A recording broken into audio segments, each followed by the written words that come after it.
Welcome back to my channel. నేను ఇవాళ first time the love you came అని ఒక చైనీస్ డ్రామాని తెలుగులో ఎక్స్ప్లెయిన్ చేయబోతున్నాను. ఈ డ్రామా చాలా అంటే చాలా బాగుంటుంది. ఇంకా లేట్ చేయకుండా స్టోరీలోకి వెళ్ళిపోదాం. డ్రామా స్టార్టింగ్లోనే అక్కడ ఒక పార్టీ జరుగుతూ ఉంటుంది. ఆ పార్టీని జరిపే వాళ్ళు ఎవరంటే చెంగ్ కిరాంగ్ ఇంకా అతని వైఫ్ జెంగ్ ఈటింగ్. పార్టీలో అందరూ హీరో గురించి మాట్లాడుకుంటూ ఉంటారు. తను కొద్ది రోజుల ముందే ఆ ఊరికొచ్చి తన కంపెనీని చాలా చాలా పైకి తీసుకెళ్ళాడు. యూఎస్లో కూడా తను నెంబర్ 1గా ఉండేవాడు అని చెప్పారు. అప్పుడే మన హీరోయిన్ చూపిస్తుంటారు. తను పార్టీకి రావాలని చెప్పేసి రెడీ అవుతూ ఉంటుంది. ఇంకా తను కూడా రెడీ అయి పార్టీకి వెళ్ళగానే అందరూ తననే చూస్తూ ఉంటారు. ఎందుకంటే తను ఎప్పుడు బిజినెస్ పార్టీస్కి రాదు, ఇప్పుడు ఎలా వచ్చిందని చెప్పేసి చూస్తూ ఉంటారు. తన పేరు మిన్హుయ్. సీన్ కట్ చేస్తూ మిన్హుయ్ చెంగ్ కిరాంగ్తో కలిసి డ్రింక్ చేస్తూ ఉంటుంది. ఇంకా చెంగ్ కిరాంగ్కి తను ఎంతో క్లోజ్గా వచ్చి అందరికీ తను ఇంకా క్లోజ్గా ఉన్నట్టు చూపిస్తూ ఉంటుంది. అసలు విషయం ఏంటంటే మిన్హుయ్కి చెంగ్ కిరాంగ్ దగ్గర నుంచి ఏదో హెల్ప్ కావాలి, అందుకే తను అలా చేస్తుంది. తను చెప్పినట్టలా చెంగ్ కిరాంగ్ మాత్రం నువ్వు నన్ను 5 సంవత్సరాల ముందు ఎంతో ఇబ్బంది పెట్టావు, ఇప్పుడు నువ్వు నాతో ఒక్కసారి కలిసి తాగితే అదంతా అయిపోతుందా అని అడుగుతూ ఉంటాడు. ఇంకా మిన్హుయ్కి చెంగ్ కిరాంగ్ మనసులో ఏముందో అర్థమైంది. ఇంకా తన వడిలో కూర్చొని ఇంకా సెడ్యూస్ చేస్తున్నట్టు తను అందరు తప్పుగా అనుకునేలా చేస్తుంది. అక్కడున్న వాళ్ళందరూ మాట్లాడుకుంటూ ఉంటారు ఈమె ఏం చేస్తుందని. అప్పుడే మిన్హుయ్ అడుగుతూ ఉంటుంది చెంగ్ కిరాంగ్ని, ఇది సరిపోతుందా అని. అప్పుడే చెంగ్ కిరాంగ్ వైఫ్ వచ్చి మిన్హుయ్ మీద వైన్ పోసేసింది తల మీద. ఇంకా తిడుతూ ఉంటుంది, నువ్వేం పని చేస్తున్నావు మిన్హుయ్, నువ్వు ఇలా ఎలా చేయగలవు అని అడుగుతూ ఉంటుంది. మీరు కూడా ఉన్నారు, నాకు తెలీదు మిస్టర్ చెంగ్, నేను క్షమించండి అని అక్కడి నుంచి వెళ్ళిపోతూ ఉంటే, అంత తొందర ఏమొచ్చింది నీకు, ఇద్దరు దాకా నువ్వు చేసావు కదా ఇదంతా అని చెప్పి ఇంకా తిడుతూనే ఉంటుంది. అప్పుడే మిన్హుయ్ తన చేతిని వదిలించుకొని అక్కడి నుంచి వెళ్ళిపోతూ ఉంటే చెంగ్ కిరాంగ్ వైఫ్ తన మీద జ్యూస్ పోసేస్తుంది వెనక నుంచి.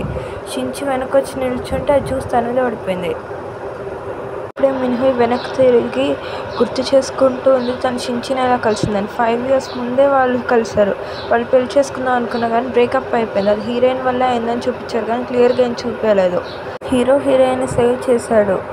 అప్పుడే చెంగ్ కిరాంగ్ అవుతూ ఉంటారు, మీరు ఇప్పుడే వచ్చారు మిస్టర్ షిన్, అప్పుడే ఒక అమ్మాయికి హెల్ప్ చేశారు, మీరు చాలా మంచివారు, కాసేపు ఉండండి అంటుంటే నేను ఎక్కువ తాగలే అని చెప్పేసి అక్కడ నుంచి మిన్హుయ్ని తీసుకొని వెళ్ళిపోతూ ఉంటాడు. ఇంకా వాళ్ళిద్దరు బయటకు వచ్చేసి మాట్లాడుకుంటూ ఉంటారు. మిన్హుయ్, నువ్వు ఇంకా మారలేదా, డబ్బు కోసం ఇలాంటి వాళ్ళతో ఇదే పనులు చేస్తూ ఉన్నావా, 5 సంవత్సరాలకు ముందు కూడా ఇలానే చేస్తూ ఉండేదానివి, ఇప్పుడు కూడా ఏం మారకుండా ఇలా చేస్తూ ఉన్నావు, అతనికి పెళ్ళయింది, నువ్వు అతనితో ఇలా ఎలా చేయగలవు అని చెప్పేసి తిడుతూ ఉంటాడు. మిన్హుయ్ ఏమో చెప్తూ ఉంటుంది, మన పాస్ట్ ఇంకా అయిపోయింది, దాన్ని మనం ఇట్లా మర్చిపోవాలా అని చెప్తుంటాను. నువ్వు ఈజీగా మర్చిపోగలవు, నేను మర్చిపోలేకపోతున్నా అది అని చెప్పేసి అక్కడి నుంచి వెళ్ళిపోయాడు.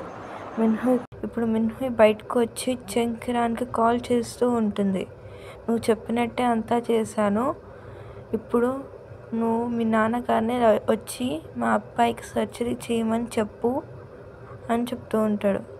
అప్పుడే చెంగ్ కిరాంగ్ అడుగుతూ ఉంటాడు, షించితో నీకేం సంబంధం, తను వచ్చి ఎందుకు కాపాడుతున్నాడు నిన్ను అని అడుగుతూ ఉంటాడు. అదంతా నీకెందుకు, నేనేం చెప్పాలి అని చెప్పేసి కాల్ కట్ చేసేసింది. ఇప్పుడు చెంగ్ కిరాంగ్ తన వైఫ్కి చెప్తూ ఉంటాడు, ఆ అమ్మాయి చాలా తాగేసింది అందుకే అలా చేసింది అంటూ ఉంటాడు. నువ్వు నన్ను అంత పిచ్చితాను అనుకుంటున్నావా, నీకు తనకి ఏం జరుగుతుందో నాకు తెలియదు అనుకుంటున్నావా, నీకు నా అవసరం ఉంది, నీ అవసరం నాకు ఉంది, అందుకే కలిసి ఉంటున్నాం, నేను ఇక్కడ నుంచి వెళ్ళిపోతున్నా అని చెప్పేసి తను కూడా పార్టీ నుంచి వెళ్ళిపోతూ ఉంటుంది తన డాగ్ని తీసుకొని. ఇప్పుడు మిన్హుయ్కి ఒక కొడుకు కూడా ఉన్నాడు ఇందులో, తన పేరు కాన్. మిన్హుయ్ తన కోసమే అదంతా చేసింది. తనకి కాన్కి ఒక హార్ట్ డిసీజ్ ఉంది. ఆ డిసీజ్ పోవడానికి చెంగ్ కిరాంగ్ వాళ్ళ నాన్నగారు చాలా మంచి సర్జన్, తను చేసే రిస్క్ తక్కువ ఉంటుంది అన్నారు, అందుకే తను అదంతా చేస్తూ ఉంది. అప్పుడే కాన్ అడుగుతూ ఉంటాడు, మమ్మీ నువ్వు చాలా అలసిపోయినట్టున్నావు కదా, నువ్వేం చేసావు అని అడుగుతూ ఉంటాడు. అదేం లేదు, నువ్వు ఇంకా నిద్రపో అంటూ ఉంటుంది మిన్హుయ్. ఇంకా తను నిద్రపిచ్చేసి బయటకు వచ్చేస్తూ ఉంటుంది. బయట ఒక డాక్టర్ నిల్చొని మీ అబ్బాయికి ఇప్పుడు బాగానే ఉంది అని చెప్తూ ఉంటాడు. ఇంకా నువ్వు నీళ్ళు తీసుకురావడానికే వెళ్తున్నావు మిన్హోయ్, పద నేను వస్తా అంటుండు. ఆ డాక్టర్ పేరు ఏంటంటే జోరోజీ. మిన్హోయ్కి తన మంచి ఫ్రెండ్. మిన్హోయ్ తనతో చెప్తూ ఉంటుంది, చంకిరాన్ వాళ్ళ నాన్నగారు ఒప్పేసుకున్నారు కాన్కి సర్జరీ చేయడానికి అని చెప్తూ ఉంటుంది. అదేనా, మనం ఎంతో ఒప్పించడానికి ట్రై చేస్తాం కదా, ఇప్పుడు ఎలా ఒప్పుకున్నారు అని చెప్తూ ఉంటాడు. అది చెప్పడం కొంచెం కష్టమే అని చెప్పేసి అక్కడి నుంచి వెళ్ళిపోతూ ఉంటుంది. సీన్ కట్ చేస్తే ఇప్పుడు షించి తన అసిస్టెంట్ చెప్తూ ఉంటాడు, మిన్హోయ్ ముందు గాంచో అనే చంకిరాన్ కంపెనీలో జాయిన్ అయింది. ఇక్కడ నుంచి తనని తీసేశారు, ఎందుకు తీసేశారో తెలీదు, కానీ తన బిజినెస్ గ్యాదరింగ్స్కి ఎక్కువ రాదు, అందుకే తీసేశారు అని చెప్తూ ఉంటాడు. తర్వాత తను బిహెచ్ఎల్ అయిన ఇంకో కంపెనీలో జాయిన్ అయింది. ఆ కంపెనీలో జాయిన్ అయ్యాక తను చాలా త్వరగా ప్రమోషన్ తీసుకుని R&D డైరెక్టర్ అయిపోయింది అని చెప్తూ ఉంటాడు. తను అలా చెప్పేసి అక్కడి నుంచి వెళ్ళిపోతూ ఉంటాడు. షించి మాత్రం ఆలోచిస్తూ ఉంటాడు, మళ్ళీ నువ్వు నా జీవితంలోకి ఎందుకు వచ్చావని. మిన్హోయ్ గురించి ఆలోచించగానే షించి హార్ట్ రేట్ 130కి పెరిగిపోయింది. అసలు తనకు కూడా ఒక హార్ట్ డిసీజ్ ఉంది. తన నుంచే కాన్కి వచ్చింది. తను రిపోర్ట్స్ రావడానికి ఎంత టైం పడుతుందని తన అసిస్టెంట్ని అడిగితే 20 minutes పడుతుందా అంటున్నాడు. 20 minutes? నాకు చాలా ఇంపార్టెంట్ మీటింగ్ ఉంది, నేను ఇప్పుడు వెళ్ళాలి, ఆగండి అని చెప్పినా వినకుండా వెళ్ళిపోయాడు షించి. అలా తను వాష్రూమ్కి వెళ్తే అక్కడ కాన్ ఉన్నాడు. షించి అక్కడ కాన్ చూస్తాడు. వాళ్ళిద్దరు సేమ్ టు సేమ్ చేయడం చూసి ఇద్దరు చాలా బాగా మాట్లాడుతూ ఉంటారు. అప్పుడు మిన్హోయ్ వెతుక్కుంటూ ఉంటుంది కాన్ ఎక్కడికి వెళ్ళాడని. అప్పుడు ఒక పేషెంట్ని ఎమర్జెన్సీ రూమ్లో తీసుకెళ్తూ ఉంటాడు. షించి కూడా అదే రూట్లో వస్తూ ఉంటాడు. తన పేషెంట్ని గుద్దుకోబోయాడు, అందుకే మిన్హోయ్ షించిని పక్కకి తీసుకెళ్ళింది. అప్పుడే మిన్హోయ్ అడుగుతూ ఉంటుంది, షించి నువ్వు బాగానే ఉన్నావా, నువ్వు ఎందుకు మళ్ళీ హాస్పిటల్కి వచ్చావు, నీ డిసీజ్ నీకు తిరిగి వచ్చిందా అని అడుగుతూ ఉంటుంది. నువ్వు ఇప్పుడు నా గురించి టెన్షన్ పడుతున్నట్టు నటిస్తే నేను అది నమ్మేస్తా అనుకుంటున్నావు మిన్హోయ్. నేను చెప్పాను మనం ఇద్దరం ఇంకెప్పుడు కలవద్దని, కానీ రాధ మనల్ని మళ్ళీ కలిపింది. అయితే ఇప్పుడు నువ్వు సిద్ధంగా ఉండాలి, నువ్వు చేసిన తప్పులకి శిక్షలు అనుభవించడానికి అని చెప్పేసి షించి అక్కడి నుంచి వెళ్ళిపోతూ ఉంటాడు. సీన్ కట్ చేస్తే అక్కడ ఒక ఆయన్ని చూపిస్తాడు. అతని పేరు డింగ్. అతను కూడా మిన్హోయ్ లాగే R&D డిపార్ట్మెంట్లో టీమ్ Bలో హెడ్. తను ఎప్పుడూ అందరితో మిస్బిహేవ్ చేస్తూ ఉంటాడు. అక్కడ ఒక అమ్మాయితో మిస్బిహేవ్ చేస్తూ ఉండగా మిన్హోయ్ వచ్చి తిడుతూ ఉంటుంది. ఇండైరెక్ట్గా చెప్తూ ఉంటుంది, దోమలు చాలా ఎక్కువ అయిపోయాయి, దోమలను కొట్టడానికి పెద్ద బ్యాట్ తీసుకొని రావాలి నేను రేపటి నుంచి అని చెప్తూ ఉంటుంది. అవునులే అనుకొని అర్థమైంది తనే చెప్తుందని తను అక్కడి నుంచి వెళ్ళిపోతాడు. సీన్ కట్ చేస్తే అక్కడ ఉన్న స్టాఫ్ మాట్లాడుకుంటూ ఉంటారు. మిస్ మిన్హోయ్ నేను చంకిరాంగ్తో కలిసి పార్టీలో ఏం చేసిందని చెప్పేసి. అప్పుడే మిస్ మిన్హోయ్ ఫ్రెండ్ వచ్చి వాళ్ళిద్దరికి ఒక క్లాస్ పీకుతూ ఉంటుంది. మీ సీనియర్తో మంచి గాసిప్స్ మాట్లాడుకోవడానిక మీకు డబ్బులు ఇస్తుంది అని చెప్పేసి తిడుతూ ఉంటుంది వాళ్ళిద్దరిని.